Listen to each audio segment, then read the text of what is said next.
L'explosion proche d'un mortier de 120 mm ébranle les toits en rondins de l'abri. De la terre sèche s'écoule du plafond sur la carte d'état-major déployée. Le capitaine de la garde, ancien professeur d'algèbre, brise son crayon dans un craquement sec. La mine de plomb déchire le papier précisément sur le tracé d'un col de montagne étroit. Octobre 1944. Les Carpates. L'école soviétique des canons automoteurs lourds a engendré des mastodontes d'acier pâteau. Leur mission, l'annihilation des blindages lourds et des fortifications. L'ISU 152, ce sont 46 tonnes d'acier massif. Une silhouette haute. Une visibilité dérisoire depuis la casemate exiguë. Dans les lacets tortueux des montagnes, la machine devient aveugle, cale et perd toute manœuvrabilité. Envoyer un tueur de bêtes en embuscade solitaire sur un col revient à signer l'arrêt de mort de l'équipage. Le premier tir démasque instantanément la position.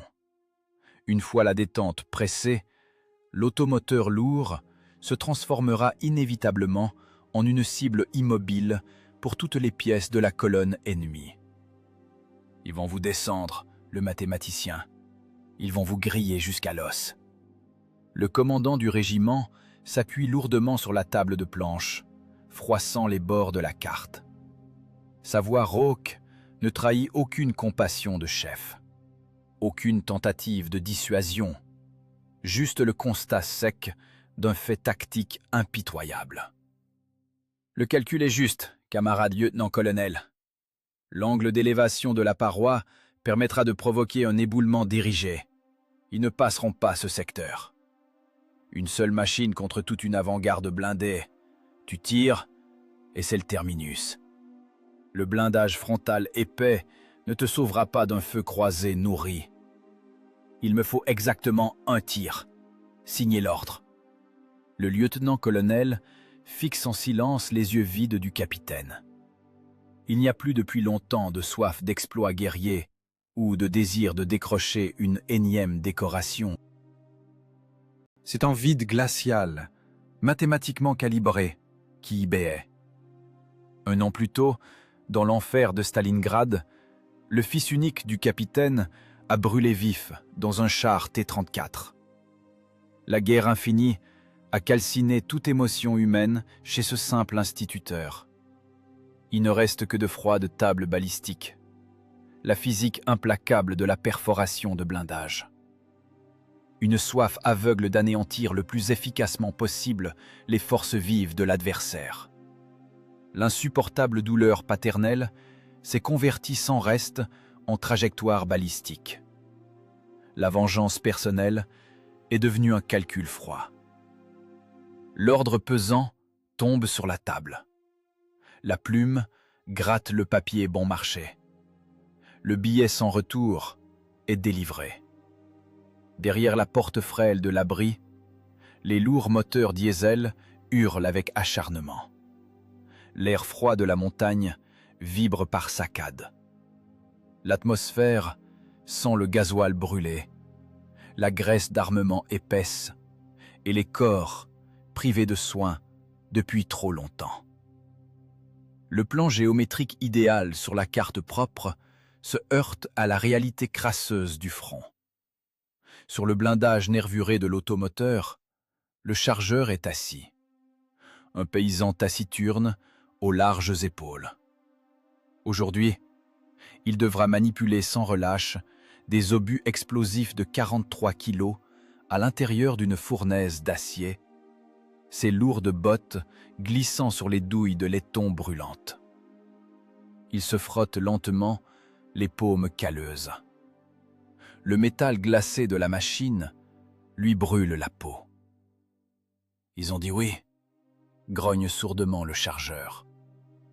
Un mégot fumant s'envole directement dans la boue profonde, piétiné par les chenilles. Démarre le moteur. On gagne la hauteur, lance le capitaine en frappant le blindage épais de sa botte sale. Compris, on va le faire. Le plan mathématique sur le papier ressemble à une figure géométrique parfaite.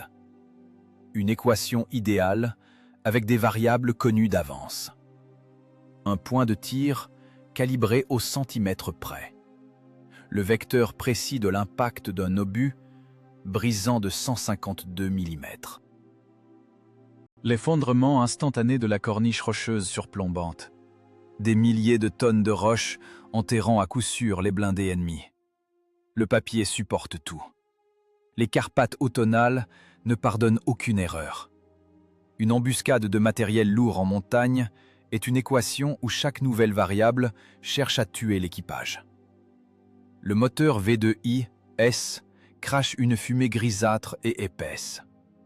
Le grincement des chenilles d'acier couvre les cris épars de l'infanterie qui passe. Les lourds patins déchirent avec rage le sol pierreux, projetant des gerbes d'étincelles vives.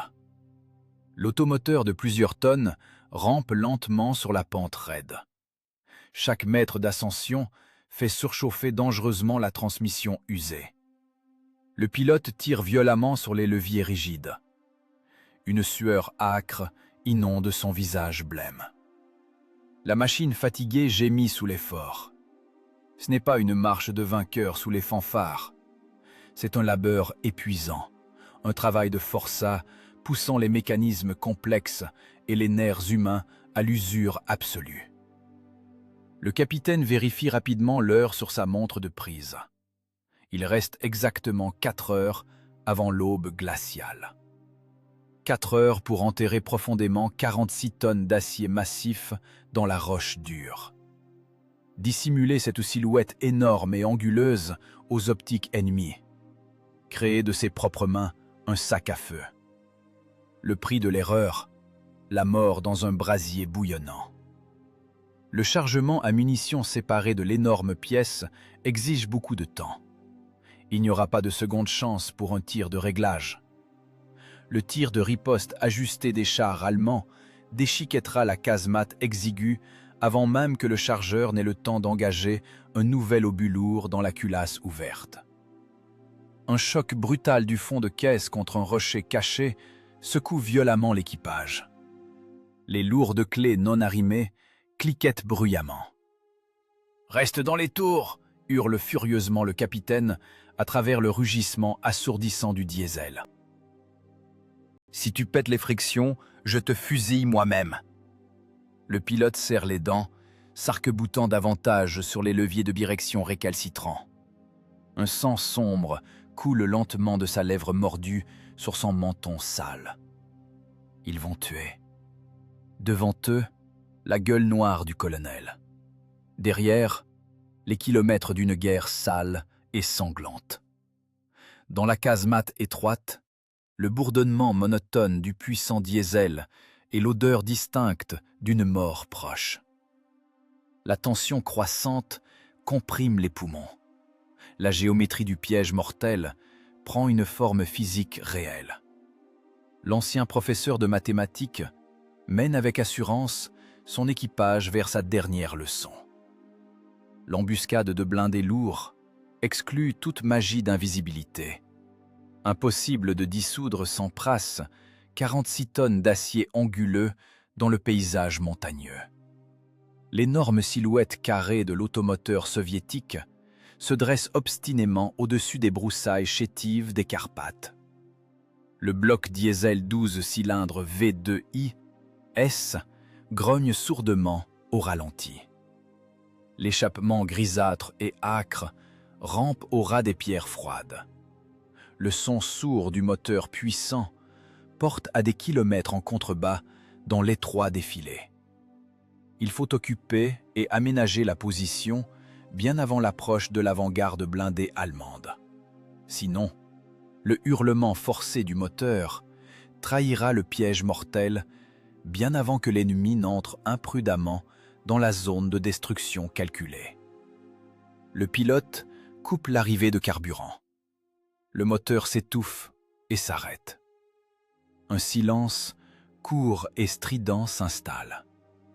Il est immédiatement remplacé par la respiration lourde et saccadée d'hommes épuisés et le crissement sec du métal contre la pierre dure. L'équipage s'extrait avec peine des écoutilles étroites. Les soldats se saisissent en silence des lourdes barres à mine et des pelles de tranchées courtes.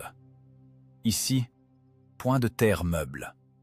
Rien qu'un monolithe rocheux compressé par les millénaires et de la caillasse tranchante qui s'effrite. Creuser un encuvement fiable pour un engin de combat de près de 3 mètres de haut, avec seulement 4 hommes exténués, est une tâche bien au-delà des limites de l'endurance humaine. Mais il s'acharne en silence contre la roche morte. Les pelles de tranchées frêles se tordent dès le premier coup violent contre la pierre. Seules les barres à mine d'acier pesant un poud entrent en jeu.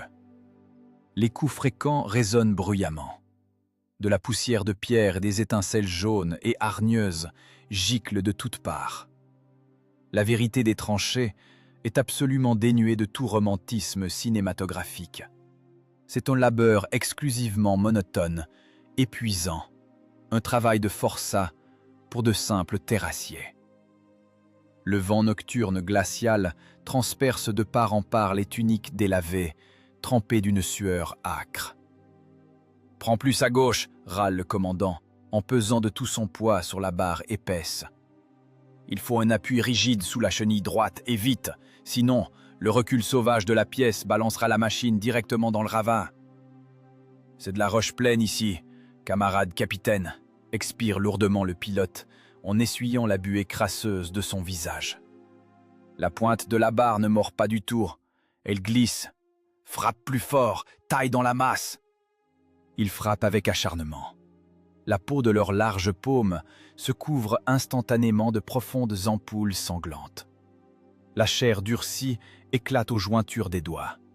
Le sang chaud se mélange abondamment aux cambouis incrustés dans les crevasses de la peau et à la boue épaisse de la montagne. Chaque coup sec de la barre se répercute en une douleur sourde et lancinante dans les épaules et la colonne vertébrale tendue. Le chargeur frappe de toutes ses forces la base d'un gros bloc de granit. La pointe d'acier émoussé glisse avec un tintement strident sur la surface lisse de la roche.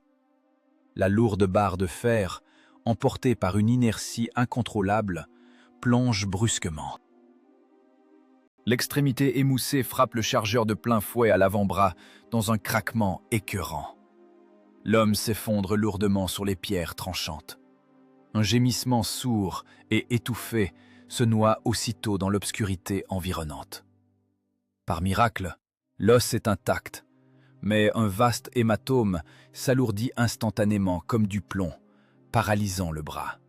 « Pense ça vite !» lance brièvement le commandant, sans cesser de marteler méthodiquement la pierre rebelle. Le chargeur déchire avec les dents l'enveloppe épaisse d'un pansement individuel sale.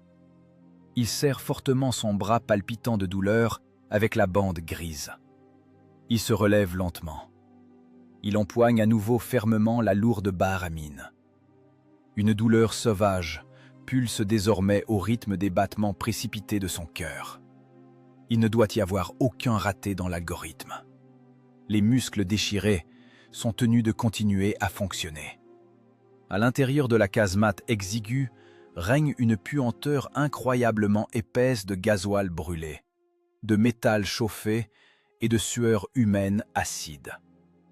Le commandant se laisse lourdement tomber sur le siège rigide du tireur. La petite ampoule jaune du plafonnier éclaire faiblement l'échelle usée du viseur panoramique. L'ancien professeur de mathématiques sort de sa vieille sacoche une feuille de papier grossier froissée. La mine épaisse d'un crayon trace rapidement des rangées régulières de chiffres complexes.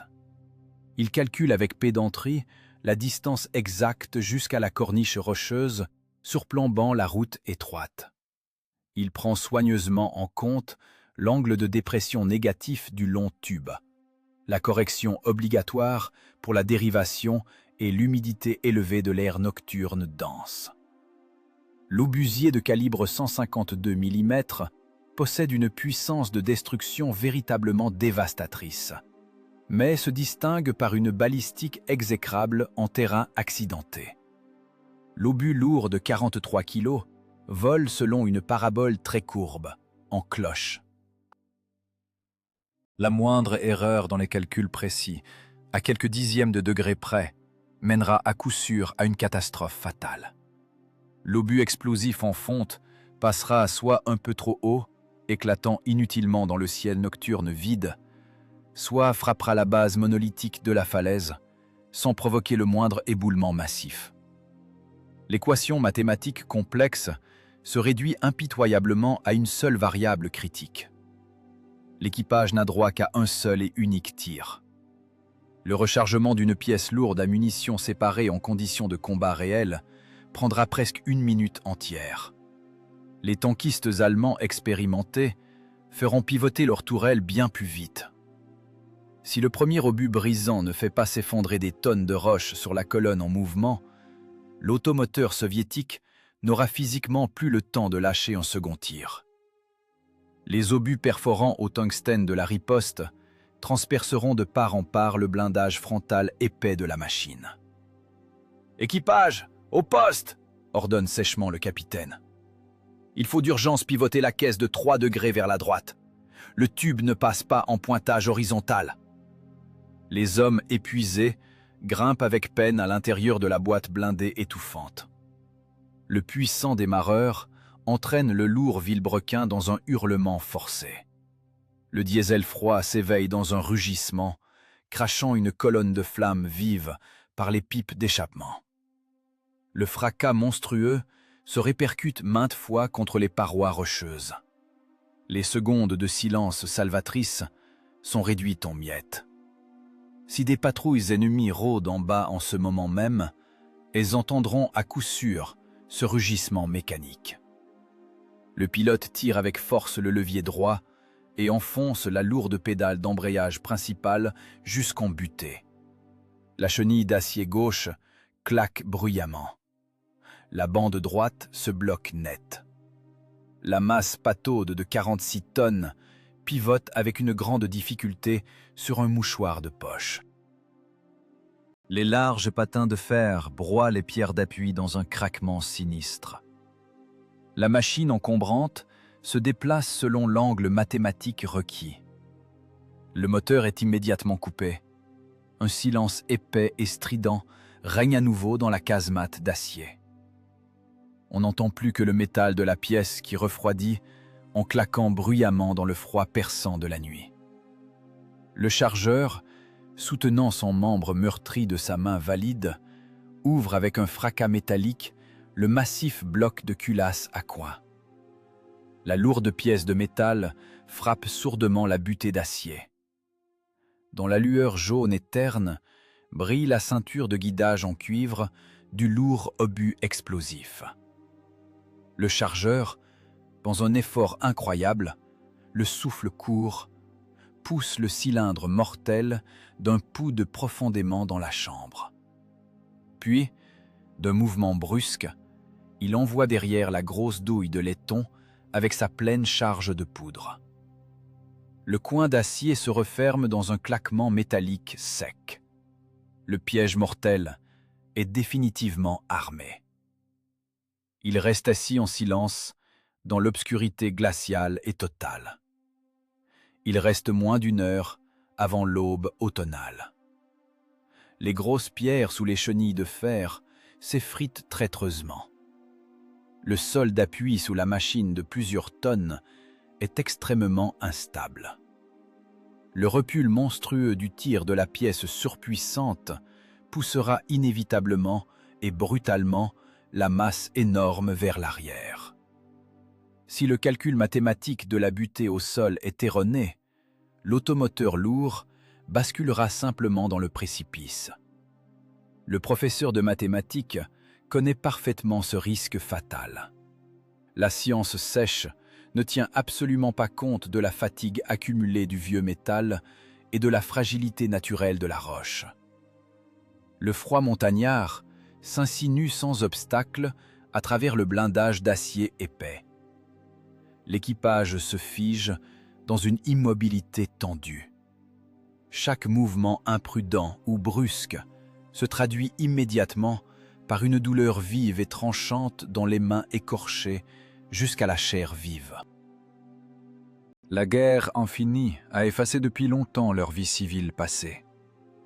À présent, ils ne sont que des appendices biologiques vivants, rattachés à une culasse d'acier, un viseur optique et des leviers de commande rigides. Des pièces interchangeables d'un unique mécanisme de destruction, figé dans l'attente sombre de son objectif principal. La longue nuit recule avec une extrême lenteur. Le ciel haut au-dessus de la crête orientale se gorge peu à peu d'une lueur grise, blafarde et mortelle. Profondément en bas, dans un brouillard épais et impénétrable, le défilé sinueux cache encore ses secrets. Mais le vent brusque change déjà de direction. Il apporte d'en bas un son rythmé, faible mais distinct. Le cliquetis métallique des axes de chenilles sèches. Le bourdonnement sourd et régulier des puissants moteurs à carburateur allemands. L'avant-garde blindée ennemie s'engage lentement dans l'étroit sac de pierre du col. La géométrie froide du piège est fin prête à passer son examen principal par le sang chaud. L'aube cisèle le défilé montagneux d'un acier gris et froid.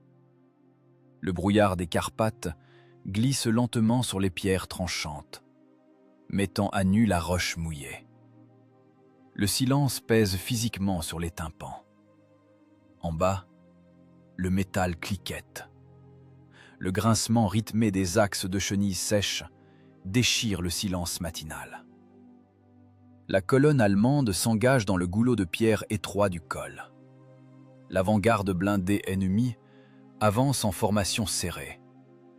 Les boîtes grises des chars rampent avec assurance sur la route rocailleuse défoncée. Elles laissent derrière elles un sillage épais et grisâtre de carburant brûlé. Le capitaine plaque son œil droit contre l'œilleton en caoutchouc du viseur panoramique. Le réticule de l'optique ne cherche pas le blindage ennemi. Il se fixe, mortel, sur la base vulnérable de la corniche rocheuse surplombante. La distance jusqu'à la cible est mathématiquement calibrée au mètre près. La science austère ne tolère aucune émotion humaine. Seul règne ici le calcul balistique froid.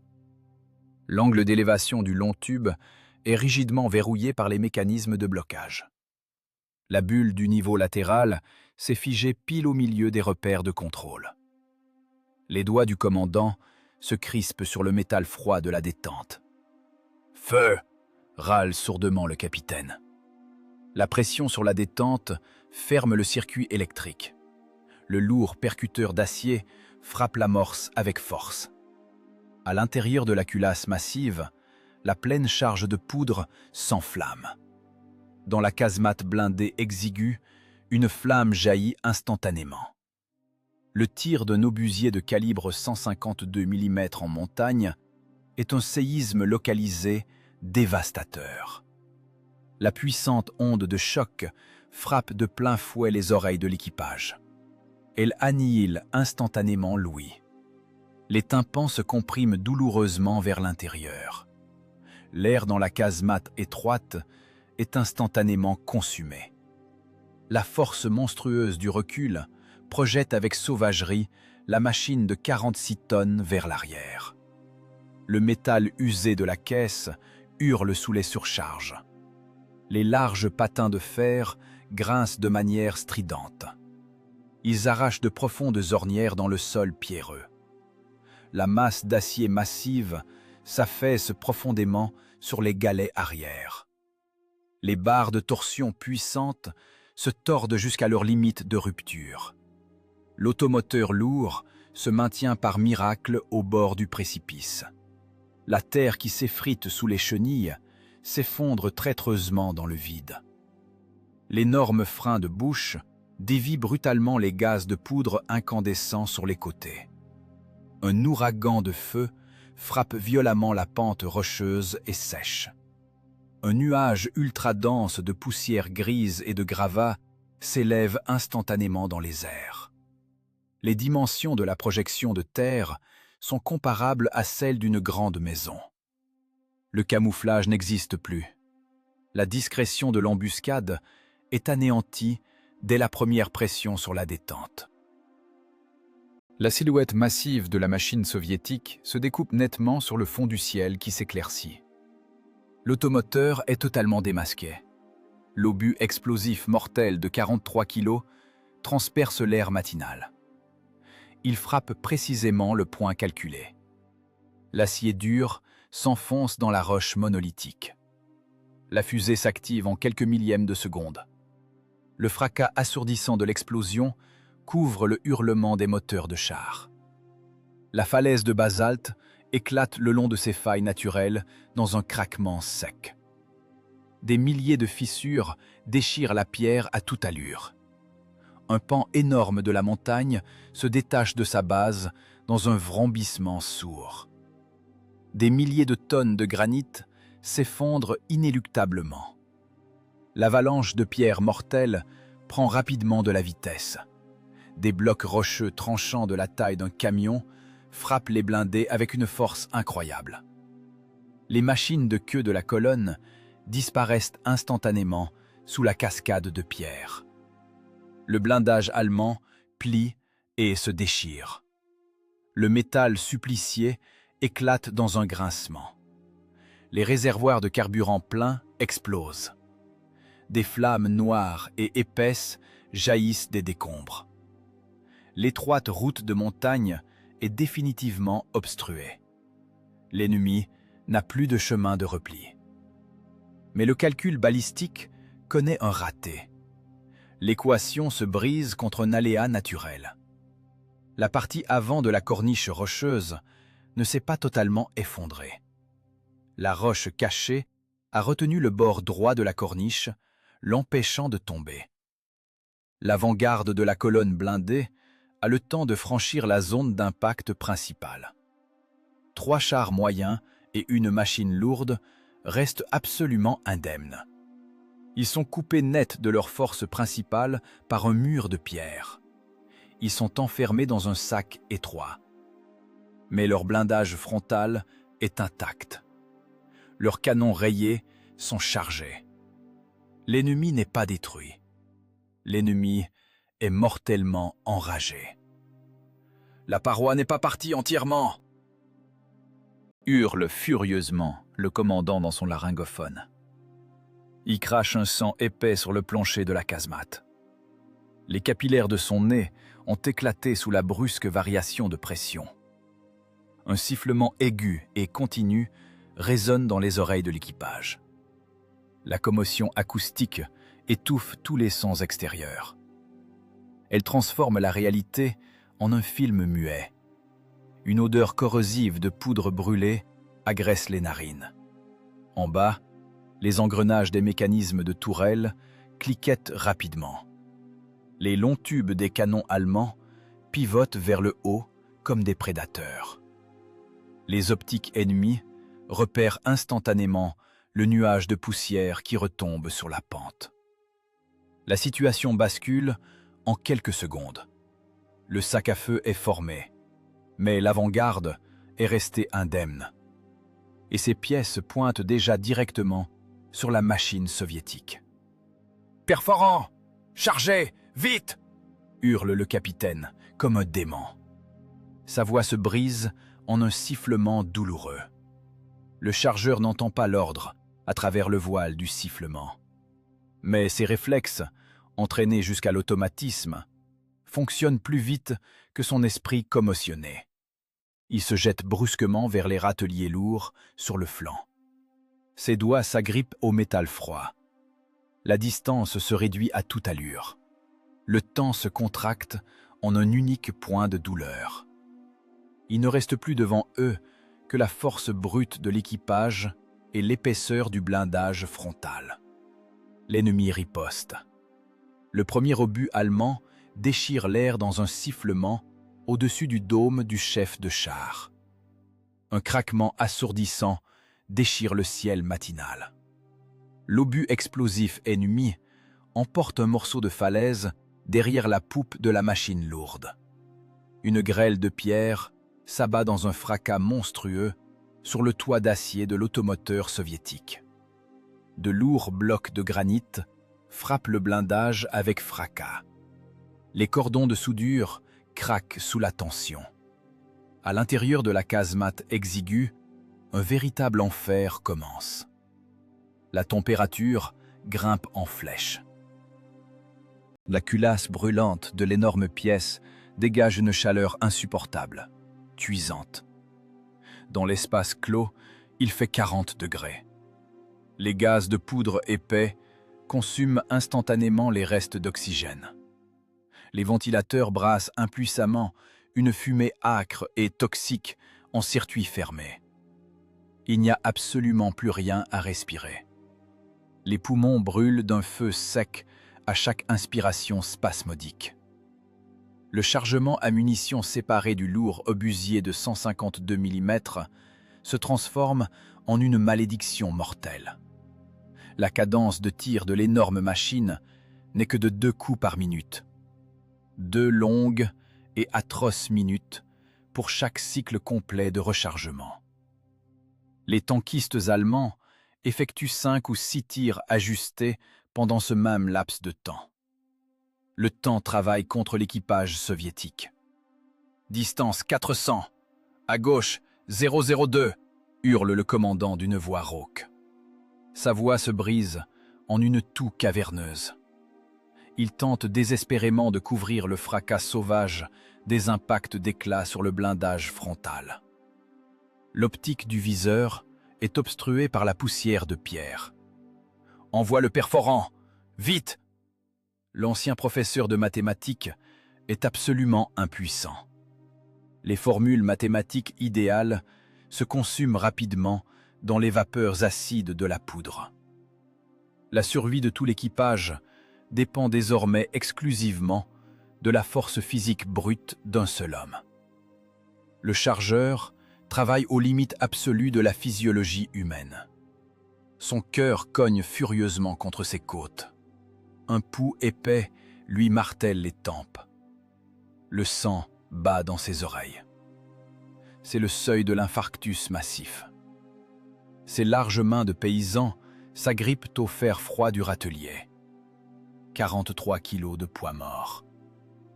D'un coup sec, le chargeur arrache l'obus pesant de ses fixations d'acier. Les muscles de son dos craquent lamentablement sous le poids insupportable. Ses tendons se tendent jusqu'à leur limite de rupture. Il fait un premier pas court vers la culasse ouverte. Son pied glisse traîtreusement. Le plancher métallique de la casemate est jonché de douilles de laiton percutées. Elle roule de manière imprévisible sous les lourdes bottes de soldats. Le chargeur perd brutalement l'équilibre. La lourde masse d'acier entraîne inexorablement son corps épuisé vers le bas. Il chute lourdement, la poitrine frappant directement la culasse brûlante. Le bord tranchant du métal chauffé déchire sa tunique trempée. L'acier incandescent lui brûle la peau jusqu'à la chair vive. Le chargeur pousse un gémissement sourd, mais ne lâche pas l'obus mortel de ses mains meurtries. « Plus vite !» hurle le pilote, paniqué. « Je le tiens !» râle le chargeur. La douleur cuisante le dégrise instantanément. Il rassemble ses dernières forces. Dans un grognement sourd, il refoule l'obus de 43 kilos au fond de l'âme du canon. Le métal crisse contre le métal. Immédiatement après, la douille de laiton d'un pouls, contenant la charge complète, glisse dans la chambre. La culasse d'acier se referme dans un fracas sec. Les doigts ont à peine le temps de s'écarter du bloc en mouvement. « Prêt ! Feu !» L'automoteur tressaille violemment sous l'effet d'un nouveau départ de coups monstrueux. Le recul brutal de la pièce lourde projette le chargeur contre le flanc blindé de l'engin. L'odeur de la poudre brûlée devient absolument insupportable. Ses yeux pleurent abondamment, irrités par la fumée âcre. Le sang épais d'une lèvre mordue inonde lentement son menton sale. Les chars allemands ne restent pas statiques. L'ennemi manœuvre habilement parmi les carcasses fumantes des camions détruits. Des équipages expérimentés cherchent le salut dans les angles morts, derrière d'énormes rochers. Les tourelles pivotent avec assurance. Le tireur ennemi ajuste précisément la dérive pour le vent et la distance. Un nouvel obus perforant au tungstène frappe de plein fouet l'épais mantelet du canon de l'automoteur dans un sifflement sauvage. Un choc terrible ébranle la machine soviétique de plusieurs tonnes, de la proue à la poupe. Du plafond de la casemate, une pluie d'écaillage interne se détache. Des éclats métalliques tranchants lacèrent cruellement les visages nus de l'équipage. Le chef de char ferme instinctivement les yeux, les couvrant de ses mains sales. Le sang chaud coule en minces filets entre ses doigts tremblants. Les épais triplex se couvrent instantanément d'une toile dense et opaque de micro-fissures. La vision panoramique est réduite à néant. « Je ne vois plus la cible. Pilote, arrière toute, sors-nous de là !» hurle le chef de char, furieux.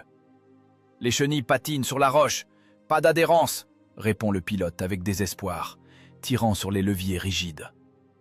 Le lourd engin patine impuissamment, ses larges chenilles d'acier raclant la roche qui s'effrite.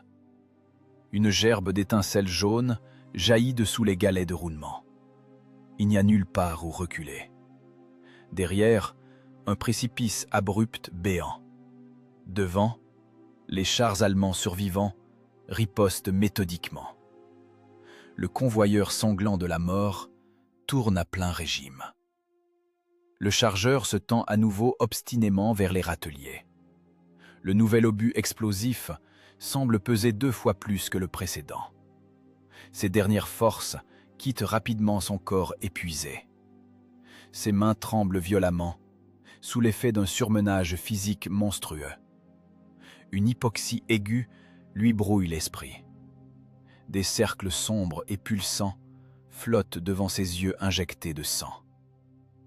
Il saisit convulsivement l'obus de ses paumes glissantes de sang et de sueur. Ses doigts fatigués lâchent prise d'eux-mêmes. L'obus retombe dans son alvéole de fer avec un bruit sourd. « Charge, bordel de merde !» hurle le chef de char, hystérique. « Ils sont en train de viser !» Un nouveau coup brutal contre le blindage. Cette fois, un obus explosif allemand éclate directement sur le glacis incliné. Une lourde commotion submerge l'équipage comme une vague de plomb.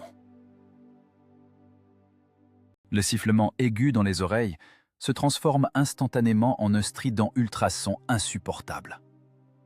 Le chargeur secoue sa tête devenue pesante. Il crache un sang épais sur les douilles. La colère supplante totalement la peur animale et la fatigue musculaire. Une rage bestiale, primitive, envahit sa conscience embrumée. Il saisit à nouveau le métal maudit. Il le tire d'un coup sec vers lui. Ses abdominaux se contractent dans une crampe douloureuse. Un pas en avant, un autre pas. Une douille vide glisse encore sous le talon de sa botte. Il maintient son équilibre précaire par miracle. Il enfonce furieusement le lourd obus dans le tube. Il jette la charge propulsive à la suite. Il frappe le levier, ferme la culasse. Chaque nouveau mouvement est une petite mort physique. C'est la victoire absolue de la chair humaine sur le fer sans âme. « Feu !» croasse le chargeur d'une voix rauque avant de s'effondrer, sans force, sur le plancher métallique brûlant. La machine tire à nouveau.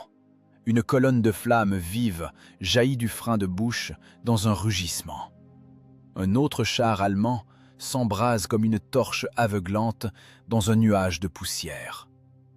Mais les blindés restants continue de pilonner méthodiquement la cible immobile sur le rocher. Les tourelles des chars allemands pivotent avec l'inéluctabilité d'un mécanisme d'horlogerie mortel. La fumée de poudre grise rampe par lambeaux sur le versant rocheux. À travers le voile épais, émerge une silhouette large et lourde. Un char allemand, Tigre, débouche avec assurance de derrière la carcasse d'un camion en flammes. 54 tonnes d'acier Krupp de première qualité. Un équipage d'élite, expérimenté et de sang-froid. Le long tube du canon de 88 mm s'abaisse doucement. La tourelle s'arrête de pivoter dans un léger cliquetis métallique. Le tireur ennemi capture rapidement dans le réticule de sa lunette de haute précision l'énorme casemate de l'automoteur soviétique. La distance se réduit à vue d'œil jusqu'au minimum critique. Impossible de rater à une telle distance. L'éclair du départ de coup au bout du canon ennemi devance le son de l'explosion. Le lourd obus perforant au tungstène déchire l'air dans un hurlement sauvage. Il frappe directement l'épaisse plaque frontale inclinée de l'engin soviétique. Coup obus. Une énergie cinétique d'une force incroyable percute violemment les 46 tonnes d'acier. L'automoteur sursaute convulsivement sur la roche labourée. Un fracas métallique monstrueux déchire les tympans. Les soudures craquent lamentablement sous la tension extrême. Le blindage frontal résiste au choc terrible. L'obus ne traverse pas le métal de part en part. Mais à l'intérieur de la casemate exiguë, un véritable enfer se déchaîne. Sous l'effet de l'onde de choc colossale et de l'énergie monstrueuse de l'impact, la couche interne de la plaque de blindage éclate. De minuscules éclats d'acier volent dans l'espace clos avec un sifflement perçant. Ces projections de métal incandescent agissent comme une mitraille mortelle. Les fragments tranchants lacèrent violemment le visage du pilote. La peau éclate instantanément. Le sang chaud inonde ses yeux. L'homme pousse un cri terrible, déchirant. Il lâche les leviers de direction. Ses paumes ensanglantées se plaquent convulsivement sur son visage défiguré. Le pilote aveugle se débat sur son étroit siège de fer, en proie à une douleur insupportable. Le chef de char est violemment projeté en arrière. Sa nuque frappe la paroi d'acier froide de la casemate dans un choc sourd. Une lourde commotion recouvre sa conscience d'une épaisse couverture de plomb. Le plan mathématique parfait de la vengeance s'effondre en un instant. Le calcul analytique froid se consume entièrement dans une peur animale, primitive. Son corps épuisé est paralysé par une douleur sauvage. Dans sa tête résonne un sifflement ultrasonique, plat et mort. Des cercles sombres flottent devant ses yeux enflammés. La vengeance n'existe plus. Il ne reste que l'horreur visqueuse d'une mort imminente et l'instinct de conservation. « Le canon !» croasse-t-il sauvagement. Sa voix se brise dans une quinte de toux sanglante. Sa gorge est obstruée par les résidus de poudre. Il ne pense plus aux angles d'incidence ou aux trajectoires idéales. Ses réflexes, entraînés jusqu'à l'automatisme, prennent le contrôle de son corps désobéissant. La mémoire musculaire le force à agir. Le chargeur lisse lourdement avec ses bottes cloutées sur les douilles de laiton vides. Il tombe sur ses genoux écorchés. Il respire avidement, bruyamment.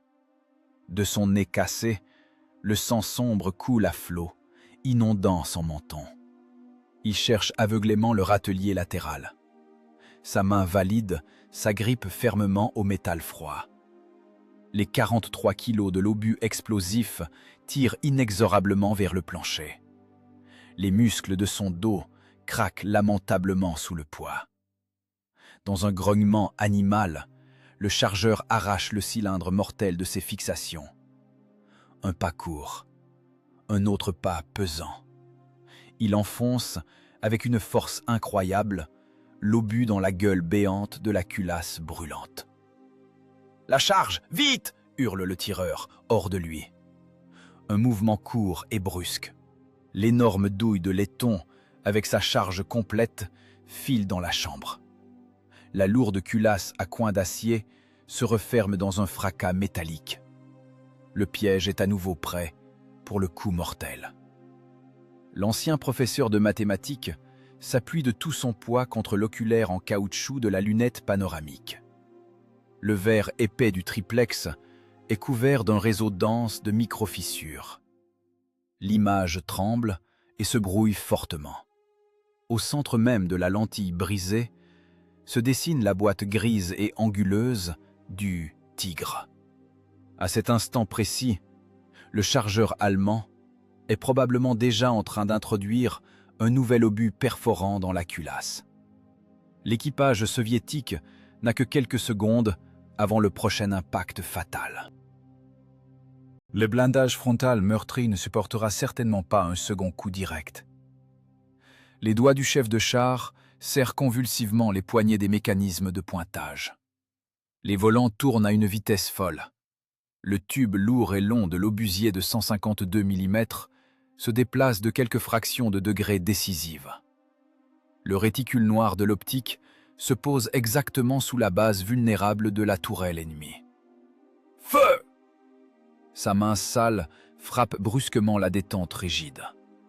L'automoteur meurtri tressaille violemment sous un recul surpuissant. Une colonne de feu furieux jaillit de l'énorme frein de bouche dans un rugissement sauvage.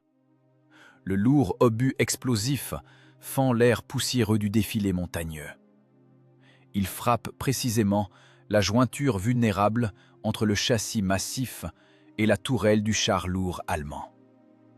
Une explosion d'une force destructrice incroyable ébranle la montagne. 43 kilos d'acier et d'explosifs accomplissent leur sinistre besogne. Le blindage épais allemand se brise avec un craquement sec le long des soudures. La pression interne monstrueuse arrache instantanément la tourelle d'acier de plusieurs tonnes de son chemin de roulement. Le morceau de métal lourd et déformé est projeté sur le côté contre les rochers tranchants dans un fracas assourdissant. De la gorge béante du châssis éventré jaillit une haute colonne de flammes orange rugissantes. Les munitions du char ennemi explosent en chaîne. Un silence lourd et bourdonnant s'installe dans la casemate exiguë de l'engin soviétique. Il n'est rompu que par les gémissements étouffés et gargouillants du pilote aveugle. L'équipage se vide de son sang. L'automoteur est cabossé et défiguré par les obus ennemis. Les mathématiques complexes ne fonctionnent plus ici. La survie a été payée par du métal déchiqueté et de la chair humaine meurtrie. Le capitaine essuie lentement son visage sale avec la manche mouillée de sa vareuse. Le voile rouge devant ses yeux ne se dissipe pas. La lutte primitive pour la vie continue. Devant, les machines ennemies survivantes fument encore. Le combat brutal entre dans une phase d'épuisement physique absolu. Une fumée épaisse rampe sur le lacet montagneux labouré par les explosions. L'attaque allemande finit par s'enliser dans le sang et le granit broyé. Les chars ennemis restants cessent brusquement leurs tirs de précision. Le chef de char ennemi évalue rapidement les pertes catastrophiques de son groupe. 3 chars moyens allemands se sont transformés en tondes d'acier ardentes. Leurs carcasses, déchirées par des explosions internes, dégagent une épaisse fumée noire toxique. 4 autres blindés lourds sont enterrés à jamais sous des milliers de tonnes de roches éboulées. Le cul-de-sac rocheux a bloqué toute progression. L'avant-garde blindée est totalement anéantie. Les embrayages usés grincent. Les boîtes de vitesse surchargées hurlent. Les chars allemands rescapés reculent lourdement. Des équipages expérimentés se replient habilement derrière le tournant salvateur de l'étroit défilé. Les larges chenilles d'acier écrasent avec indifférence l'équipement abandonné et les éclats de roches tranchants. Les machines ennemies disparaissent derrière le massif rocheux.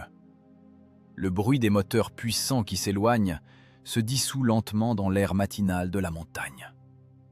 Cela ne ressemble en rien à la victoire triomphale des affiches de propagande.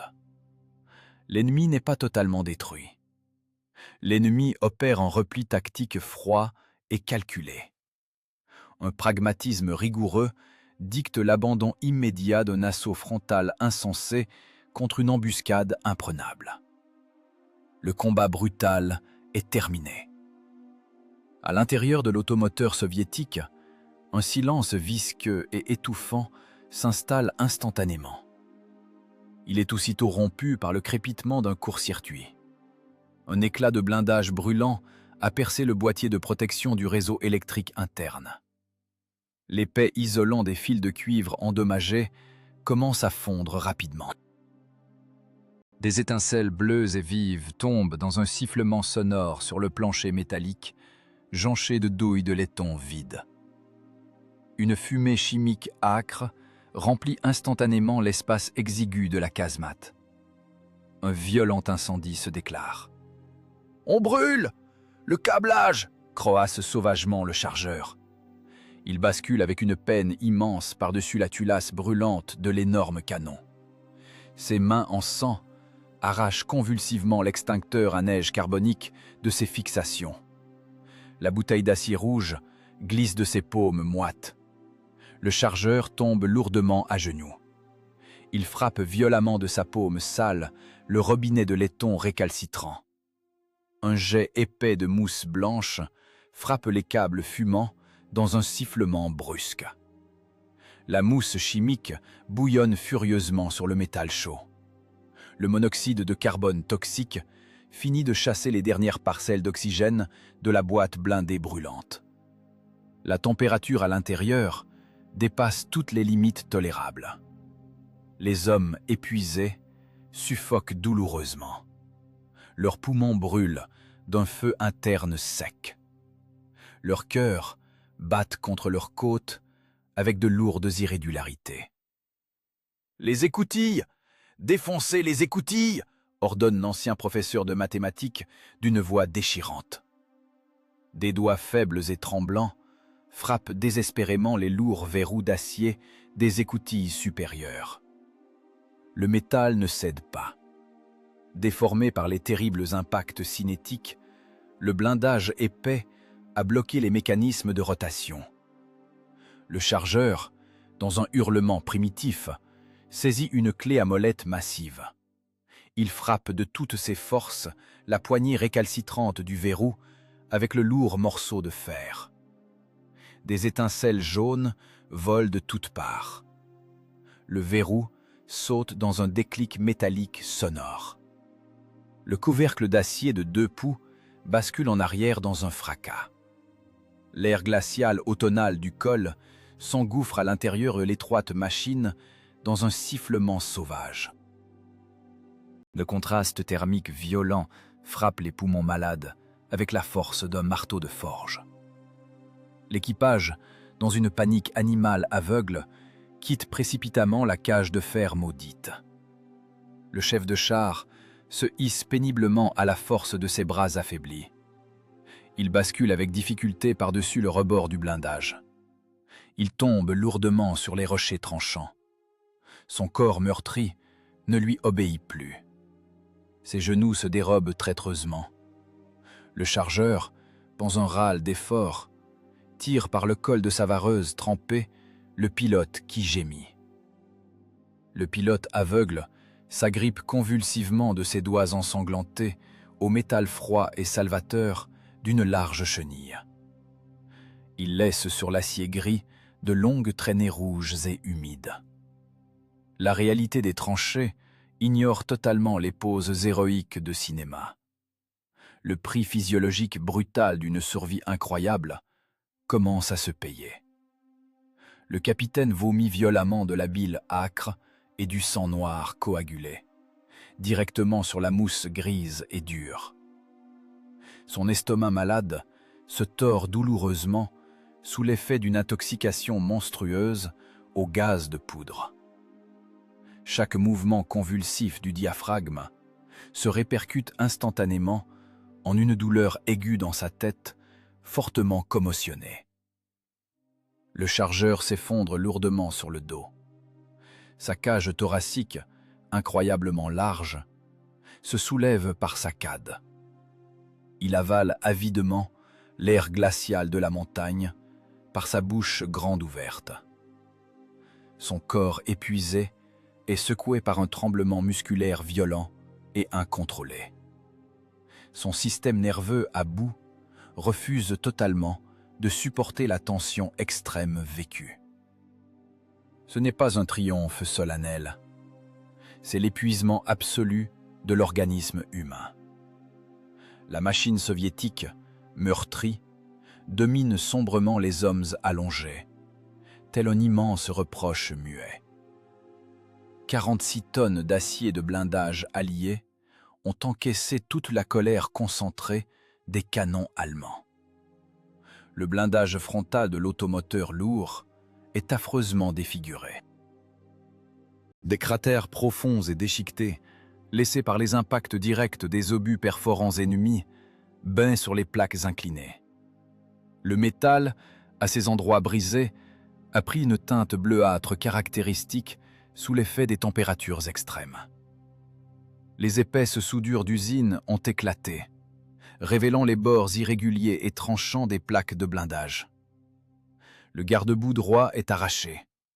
Un morceau de tôle froissé pend lamentablement à un seul boulon déformé. Les maillons de chenilles de rechange sur la plaque frontale sont pulvérisés en petits éclats. Les épais blocs de verre des épiscopes du chef de char sont totalement effrités. Les instruments d'optique sont purement et simplement détruits. Le redoutable automoteur est définitivement aveugle. L'énorme frein de bouche à fente de l'obusier de 152 mm est recouvert d'une suie noire et grasse. Une mince fumée grisâtre s'échappe lentement du long tube brûlant. De l'huile de transmission épaisse goutte lentement dessous les galets de roulement endommagés. Elle se mélange à la poussière de pierre pour former des flaques visqueuses et sales. Le capitaine de la garde se tourne avec une peine immense sur le côté droit. Il presse fermement sa joue brûlante et pulsante contre la pierre froide et humide. Son oreille gauche n'entend absolument rien. Son oreille droite ne perçoit qu'un sifflement strident et détestable, celui d'un tympan déchiré par l'onde de choc. Il regarde d'un œil terne le visage inondé de sang du pilote. Les gémissements étouffés du soldat blessé se mêlent aux sifflements lugubres du vent froid. Le chargeur, de ses mains tremblantes et désobéissantes, tente d'ouvrir sa sacoche de secours. Ses doigts glissent sur les lanières de toile rudes. La victoire militaire n'a absolument aucun goût. Elle n'a qu'une odeur atroce, insupportable. Celle de la chair humaine brûlée, de la sueur aigre de peur et du câblage de cuivre fondu. Des hommes sales, épuisés à l'extrême, gisent immobiles près des chenilles brisées de leurs monstres de plusieurs tonnes meurtris. Ils sont simplement là, à respirer lourdement. Chaque nouvelle inspiration convulsive est un effort immense. Leurs muscles contractés par des crampes douloureuses refusent catégoriquement d'obéir aux ordres du cerveau. Le convoyeur sanglant de la mort industrielle ne s'est arrêté que pour une très courte pause tactique. La machine de métal a survécu par miracle. Les hommes mutilés ont survécu. Mais une partie de leurs âmes humaines s'est consumée à jamais dans le brasier impitoyable de ce combat matinal. Une fumée noire et grasse s'élève lentement du fond de l'étroit défilé rocheux. En bas, les blindés allemands disloqués finissent de brûler. L'ancien professeur de mathématiques se tient péniblement au bord même du précipice de granit abrupt. Il s'appuie sur le tronc d'un pin de montagne fauché par un éclat. Son uniforme de combat sale est imprégné du sang des autres et du sien, d'une sueur froide et âcre, et de gasoil répandu. L'odeur aiguë et nauséabonde de la chair humaine brûlée remonte avec l'épaisse fumée. Le vent froid du nord apporte d'en bas une série de détonations sourdes et brèves. Ce sont les munitions restantes qui sautent dans les carcasses d'acier brûlantes des engins détruits. L'équation mathématique complexe est entièrement résolue. Le problème balistique a été exécuté avec une précision idéale. Une masse énorme de fer et d'explosifs mortels s'est abattue sur l'ennemi au moment précisément calculé. La géométrie du piège a fonctionné. Le chef de char regarde d'un œil vide les carcasses fumantes des blindés. Là-bas, parmi le métal fondu et les pierres de basalte éclatées, les fils des autres se consument jusqu'à l'os. Il brûle exactement comme, il y a tout juste un an, son fils unique, Alexeï, a brûlé dans la boîte exiguë et brûlante d'un char soviétique aux abords de Stalingrad. La logique implacable de la guerre exigeait une vengeance sanglante. Le mécanisme du châtiment impitoyable a fonctionné sans faille. L'ennemi blindé est anéanti. L'objectif fixé est définitivement atteint. Mais le triomphe éclatant attendu du vainqueur n'est pas là. Aucun soulagement ne vient. Au lieu du sentiment enivrant du devoir accompli, une vacuité de plomb, absolue, écrasante et lourde, emplit sa poitrine. Le vent froid de la montagne balaie sans pitié les derniers restes d'émotions humaines de son âme dévastée. La mort de dizaines d'inconnus ne rend pas la vie à son propre enfant. Le métal brûlant des chars est absolument incapable de compenser cette perte terrible.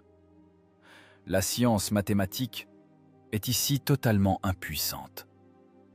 Le résultat de cette équation sanglante et complexe est égal à zéro absolu. Les ennemis tués ne restent que des morceaux de chair morte carbonisée. Alexeï reste mort à jamais. « Camarade capitaine !» croasse derrière lui le chargeur épuisé. « Il reste de l'eau ?» Le chef de char tourne lentement sa tête pesante. La vérité des tranchées est totalement dépourvue de sens sublime. Ici, on ne chante pas d'hymne solennel. Ici, on ne ressent aucune joie devant la mort atroce d'autrui. Il n'existe qu'une gorge insupportablement sèche. Il n'existe que le sang visqueux et à moitié séché sur la peau déchirée.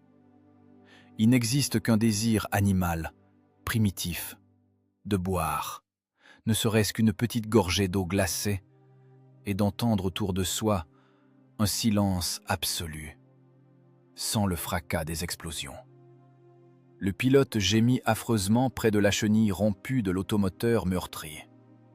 Son visage défiguré n'est plus qu'une seule plaie ouverte et sanglante. De minuscules éclats d'acier se sont incrustés profondément et définitivement dans la chair vive. Le chargeur, de ses mains tremblantes et désobéissantes, tente maladroitement d'enrouler un bandage gris et rêche autour de la tête de son camarade gémissant. Le tissu grossier, imprégné de mazout épais, se teinte instantanément d'un rouge sombre. Le pilote sursaute violemment sous l'effet d'une douleur perçante. Le chargeur serre encore plus fort les nœuds du bandage. « Tiens bon, la boîte crânienne est intacte », lâche-t-il d'un ton bref et sec. Mes yeux, je ne vois absolument rien, bafouille le pilote à travers une écume de sang qui bulle sur ses lèvres. Ça brûle trop fort. Tiens bon, ferme-la et tiens bon. Le capitaine baisse un regard vide sur ses propres mains. Un tremblement musculaire violent et incontrôlé secoue ses poignets. Son système nerveux s'est consumé totalement et irrémédiablement dans le brasier de l'embuscade.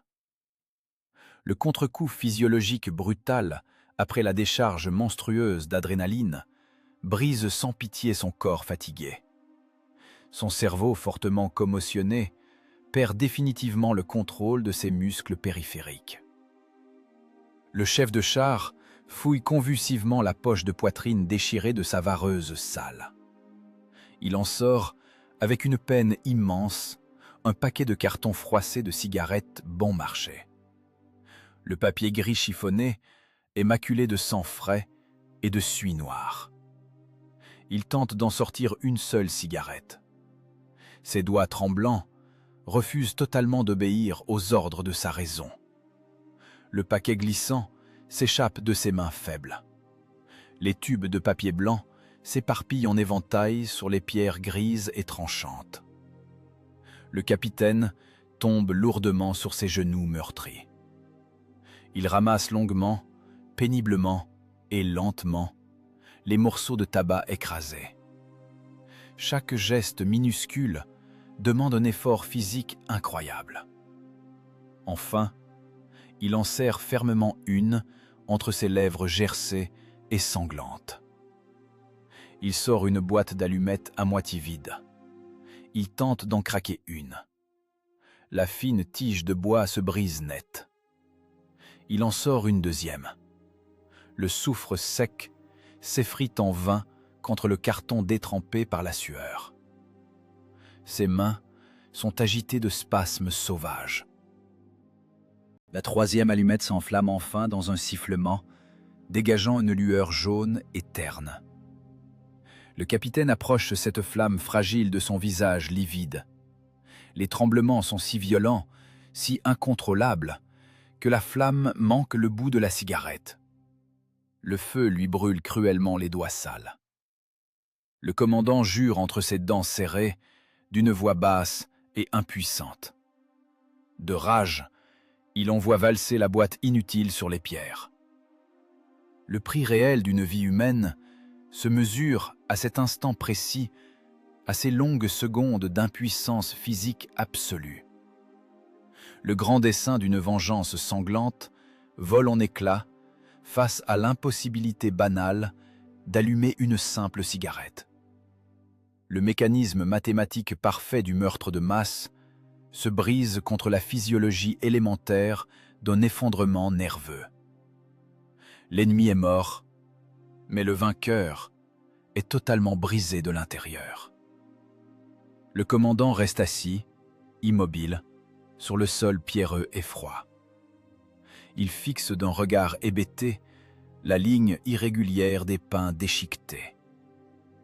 Dans ses oreilles assourdies par la commotion, le fracas terrible et continu des tirs d'artillerie résonne encore. « Laisse-moi faire, mon capitaine », lance le pourvoyeur d'une voix rauque et fatiguée. Il s'approche d'un pas lent et lourd. Ses mains tremblent aussi légèrement sous l'effet de l'épuisement, mais il saisit fermement les poignets du capitaine de ses énormes paumes calleuses. Il les bloque d'une poigne de fer. Le pourvoyeur craque sa propre allumette. Il approche la flamme stable du visage du commandant.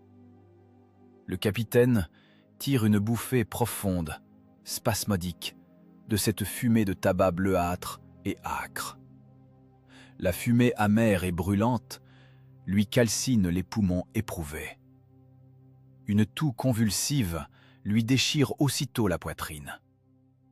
Le capitaine crache un caillot de sang sombre sur la pierre grise.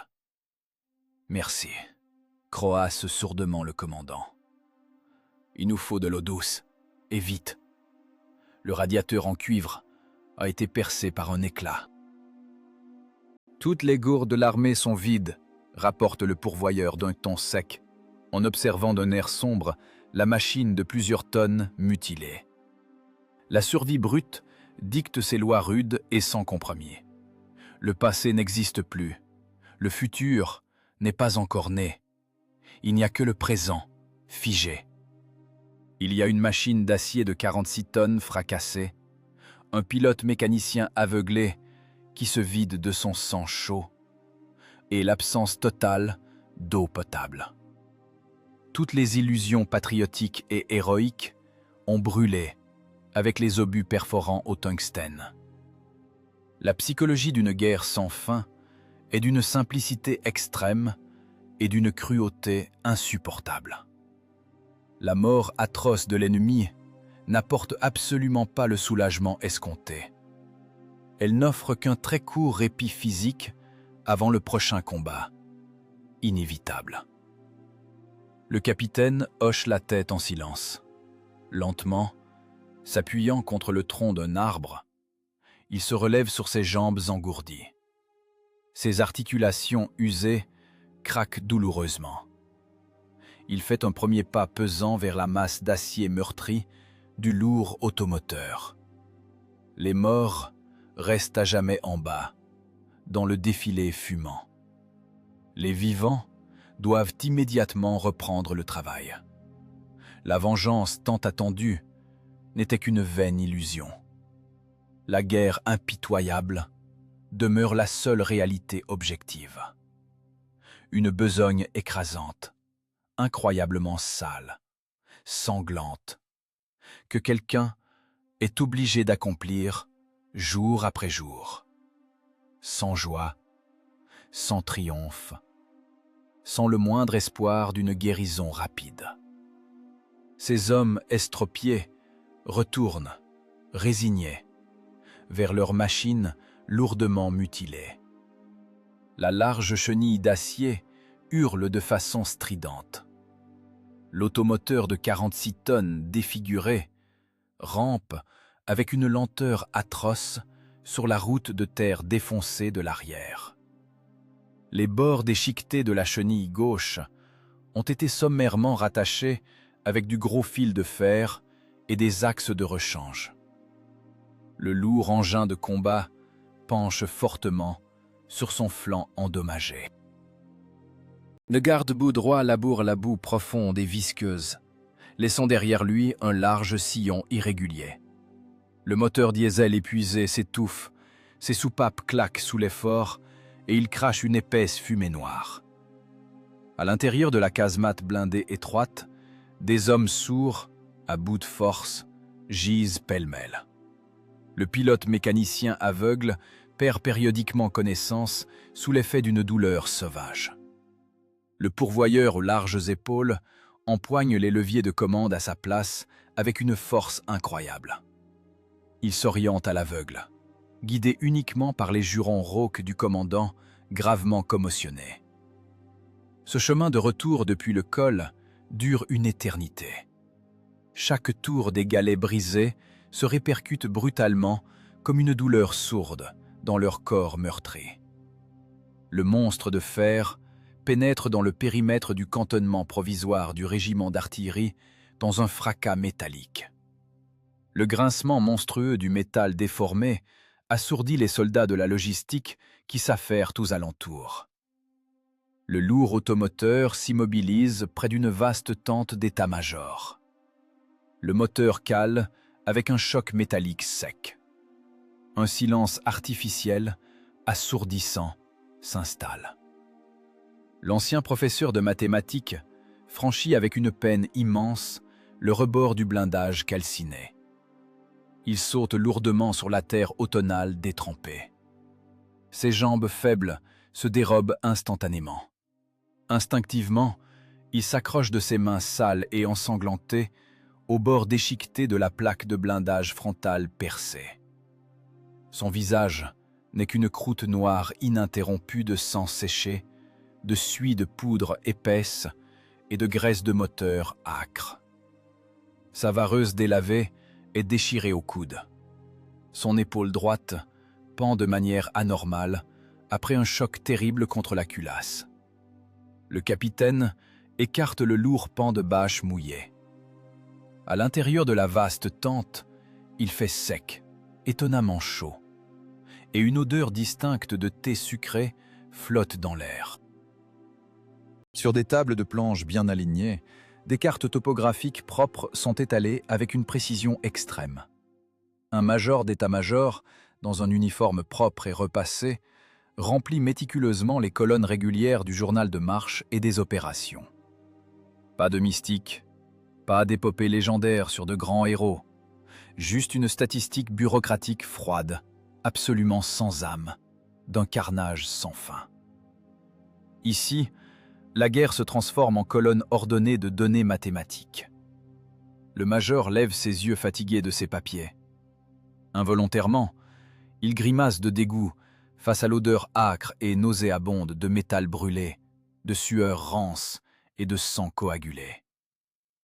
Cette puanteur terrifiante a fait irruption sans cérémonie dans la tente propre, accompagnant l'artilleur sale et chancelant. « Mission accomplie !» croasse sourdement le capitaine. Sa voix se brise dans une toux rauque et grasse. Il avale avec une difficulté immense sa salive épaisse, salée par le sang. La colonne blindée ennemie est stoppée. Exactement 3 unités de blindés lourds ennemis détruites. Le col étroit est totalement et sûrement bloqué par un éboulement provoqué. Toute progression ultérieure est impossible. Le major acquiesce d'un air satisfait et pédant. Sa fine plume d'acier crisse rapidement et de manière irritante sur le papier épais et rugueux. Des chiffres secs et sans équivoque viennent immédiatement se loger dans les colonnes soignées du rapport. La collision entre l'enfer vécu et la banalité bureaucratique brise le psychisme plus sûrement que les obus explosifs ennemis. « Avez-vous une confirmation visuelle de la destruction ?» demande sèchement l'officier d'état-major, sans détacher son regard des lignes régulières. Que la reconnaissance du régiment aille vérifier elle-même. Le capitaine crache avec rage, une salive sombre et épaisse, directement sur le plancher propre de la tente. Mon mécanicien est totalement aveugle. La pièce lourde est gravement endommagée. La machine a rampé jusqu'ici comme elle a pu. Vous avez choisi votre position de tir avec une intelligence remarquable. La géométrie de l'embuscade était correcte. Nous ne manquerons pas de le mentionner dans la proposition de décoration. Je me fous de votre proposition. J'ai besoin d'un médecin qualifié, et vite. Le major tamponne avec un soin extrême l'encre bleue fraîche avec un buvard. Il regarde le capitaine chancelant avec une indifférence teintée d'un léger agacement. La distance infranchissable entre l'enfer sale des tranchées et le front de papier propre est immense. Ici, personne n'est mort tôt ce matin. Ici, les hommes n'ont pas étouffé dans la fumée toxique des câblages en cuivre qui brûlent. Ici, on n'a pas extrait des morceaux de calamine d'acier brûlante des yeux crevés des hommes. Le médecin de garde se trouve au bataillon sanitaire. Remplissez d'abord l'acte officiel. Quel acte, bordel! Le capitaine force au maximum ses tympans déchirés, essayant de distinguer les mots à travers le sifflement interne, aigu et continu de sa commotion. Une note explicative. La raison de la perte partielle de capacité de combat du matériel lourd qui vous est confié. La machine de l'État a subi des dommages critiques. Le blindage frontal épais est fortement déformé. Les précieux épiscopes optiques sont brisés. Les biens de l'État ont été dégradés au cours du combat. Rédigez un rapport écrit détaillé pour le commandant du régiment. Une rage sourde et sombre bouillonne instantanément dans le cerveau embrasé du capitaine commotionné. L'instinct animal de survie, qui vient de le sauver par miracle des obus perforants allemands, exige maintenant, avec autorité, la mort immédiate de cet homme propre, absolument calme, armé de son stylo-plume. La main tremblante du commandant se dirige involontairement vers l'étui lourd de son pistolet d'ordonnance. Ses doigts écorchés jusqu'au sang serre la crosse en cuir usée de larmes. C'est le chemin direct vers le tribunal militaire. Un geste brusque et le peloton d'exécution est garanti sans procès. L'air dans la tente d'état-major se densifie instantanément. Le major se fige brusquement, remarquant enfin le regard terrible, absolument vide, de l'artilleur. Dans ses yeux injectés de sang, il n'y a plus la moindre trace de subordination. N'y flotte plus que la mathématique froide d'un meurtre garanti à bout portant. « Va te faire foutre, gratte-papier !» grogne le capitaine d'une voix sourde, presque animale.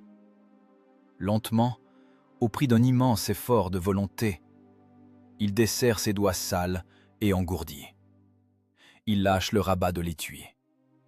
Le tribunal militaire n'a absolument plus aucune importance à cet instant.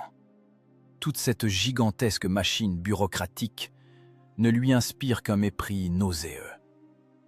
Le capitaine fait demi-tour pesamment sur ses jambes raides. D'une démarche chancelante, il quitte la chaleur et la sécurité de la tente pour retrouver la boue glaciale de l'automne carpatique. La machine de 46 tonnes déformée refroidit bruyamment sous une petite pluie glacée qui commence à tomber. Le pourvoyeur morose charge avec une précaution extrême le pilote mécanicien gémissant dans la caisse d'un camion sanitaire de passage. Le front de papier de l'arrière vit toujours selon ses propres lois, stérile et sûr. Mais la guerre réelle, la guerre sale, exige la réparation immédiate de la ferraille brisée et les soins pénibles pour des hommes déchiquetés. Les décorations d'État et les médailles rutilantes n'existent que dans les communiqués d'état-major et dans un futur lointain. Le présent sent le métal brûlé, l'eau de javel et le sang rassis. L'automoteur de 46 tonnes défiguré est traîné avec peine vers le point de réparation de campagne. Les tracteurs épuisés hurlent, déchirant la boue profonde de leurs larges chenilles.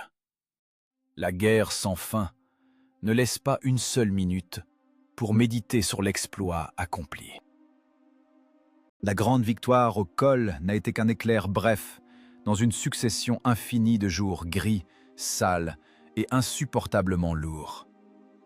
La guerre est une gigantesque chaîne de montage produisant la mort en masse. Les ouvriers rescapés de cette usine doivent immédiatement retourner à leur machine-outil de fer. L'ancien professeur de mathématiques est évacué d'urgence vers un bataillon sanitaire. Une grave commotion et des tympans déchirés par l'onde de choc excluent sa participation au combat pour les semaines à venir. Le pilote mécanicien aveugle hurle de terreur et de douleur sur la table de bois d'un chirurgien de campagne. Mais leur place auprès des mécanismes de destruction ne peuvent rester vides longtemps. Un lieutenant inconnu, au visage sombre, grimpe dans la casemate étroite et calcinée. Il grimace de dégoût devant la puanteur suffocante qui y règne. « Je prends le commandement », lance sèchement le nouvel officier, en examinant la culasse mutilée de l'énorme pièce. « Pourquoi y a-t-il autant de sang ici? Nettoyez-moi ce blindage, et vite. Demain à l'aube, nous repartons vers une nouvelle ligne de tir. »« Il n'y a pas d'eau propre, camarade lieutenant, » croasse le pourvoyeur, à bout de force. « Trouve-en. Puise-la dans une flaque de boue s'il le faut. Je veux une machine de combat propre, pas un abattoir. » Le pourvoyeur descend pesamment sur le sol mouillé. Il prend un seau métallique rouillé. Il recueille l'eau glacée d'un profond cratère d'obus. L'eau est trouble, chargée de suie. Il déchire sa chemise de corps en lambeaux grossiers. Il retourne dans la boîte d'acier brûlante. Il se laisse tomber sur ses genoux écorchés. Un travail long, monotone et dégoûtant commence. Il frotte méthodiquement le sang poisseux de l'ancien mécanicien sur les leviers rigides et le plancher strié. Le sang épais s'est incrusté dans l'acier. Le tissu rêche et mouillé glisse sur le métal avec un grincement. L'eau vire rapidement au rouge. Le pourvoyeur essore le chiffon sale par-dessus le bord de l'automoteur. Pas de chagrin, pas de larmes, juste une douleur sourde dans les muscles du dos et l'exécution mécanique de la routine. Au même moment, les mécaniciens du régiment frappent avec rage à coups de masse sur le garde-boue tordu. Un tintement métallique assourdissant résonne continuellement dans le camp. Le morceau de fer épais reprend sa place dans un grincement sinistre. Les chalumeaux projettent des étincelles. La flamme bleue de la soudure resserre les jointures éclatées par les obus. L'équipe de réparation travaille vite, avec hargne. Les jurons fleuris des techniciens fatigués couvrent le ronronnement des générateurs. « Ramène-moi ce tube, et vite !» hurle le chef d'équipe, un homme à moustache. « La calamine à l'intérieur fait un doigt d'épaisseur. Demain, un obus va rester coincé dans l'âme. » Un écouvillon articulé, insupportablement lourd, est assemblé à partir de tubes d'acier dans un fracas métallique. 4 soldats épuisés enfoncent l'outil profondément dans l'âme du canon de 152 mm. Le métal frappe le métal dans un grincement atroce. La suie âcre tombe en flocons gras de la culasse ouverte. Le pourvoyeur jure entre ses dents et reprend son chiffon mouillé. Il pousse et tire lourdement l'écouvillon des dizaines de fois. Cet effort consume leur dernière force.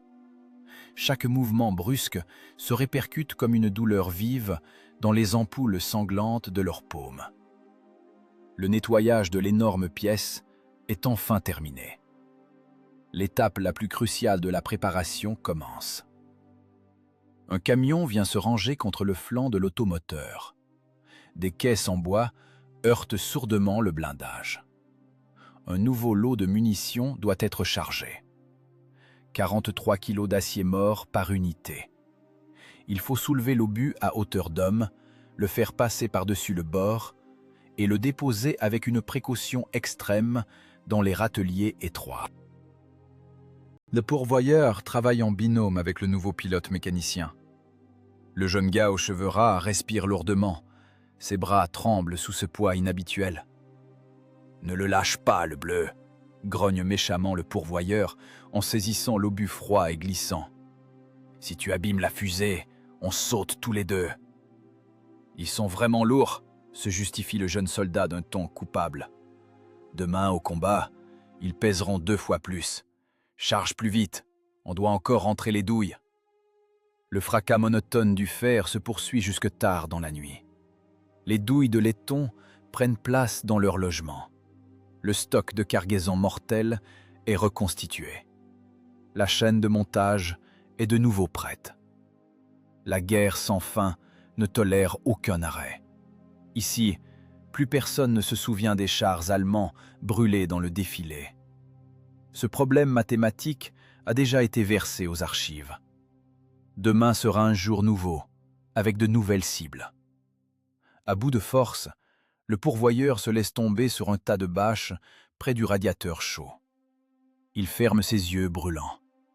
Il lui faut dormir, ne serait-ce que 3 heures. Demain, l'énorme moteur de 12 cylindres recrachera sa colonne de fumée bleuâtre. La carcasse d'acier déformée rampera de nouveau à la rencontre des canons ennemis. Tout l'héroïsme inventé est resté loin derrière.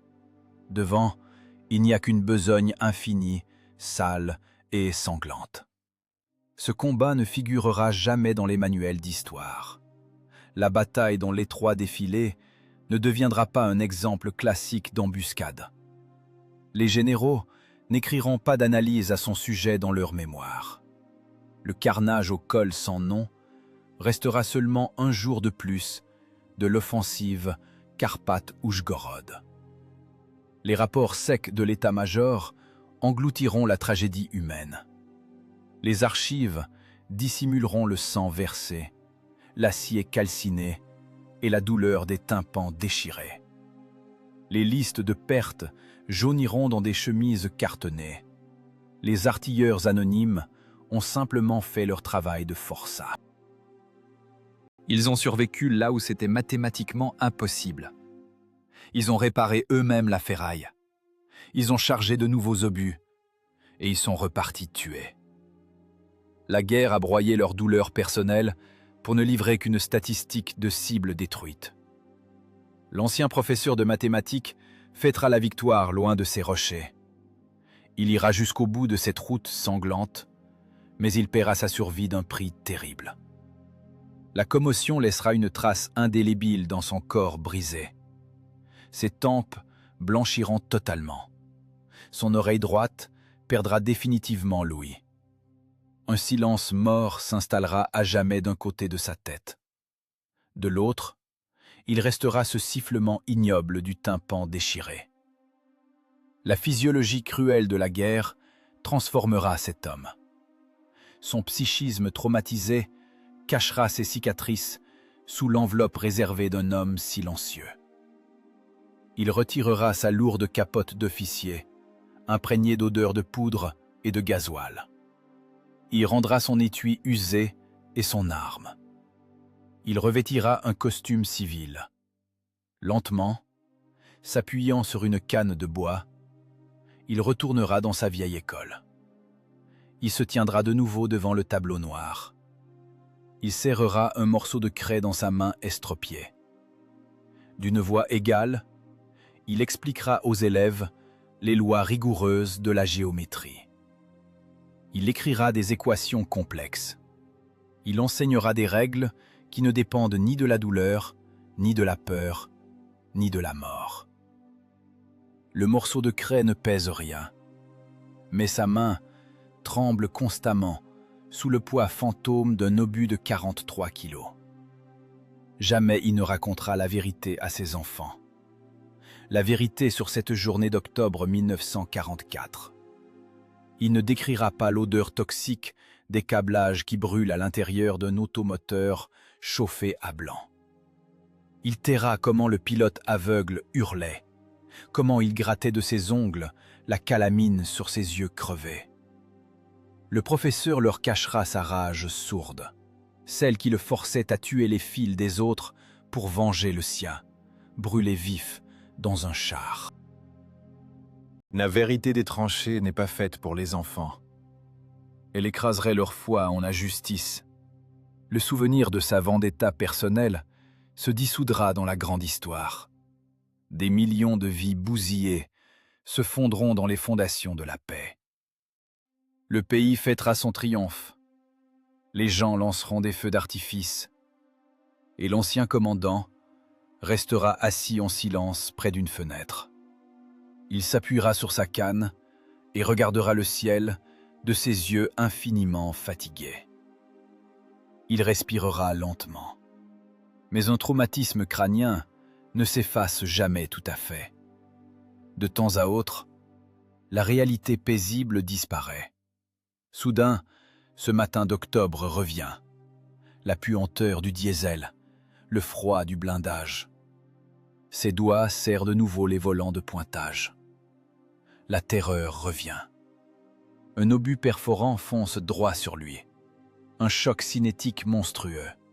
Le tintement du métal déchiré frappe ses tympans. Ce choc acoustique lui coupe la respiration, le force à rentrer la tête dans ses épaules. Un sifflement métallique envahit sa conscience. Son cœur cogne frénétiquement. Puis, ce tintement terrible s'interrompt. Le fracas du canon dans sa tête est brusquement remplacé par une autre onde sonore. Le fracas devient une trille perçante. La sonnerie stridente d'une cloche d'école déchire le silence du couloir. Le cours est terminé. Les enfants, dans un rire joyeux, sortent de la classe. Ils se bousculent avec insouciance. La guerre est finie. L'ancien commandant expire longuement. Il prend un chiffon humide. Il efface méthodiquement les formules du tableau. La craie s'effrite en une poussière fine, blanche et sèche, si semblable à la poussière des rochers carpathiques. La classe se vide. Le silence s'installe. Absolu. Profond. Un silence immuable.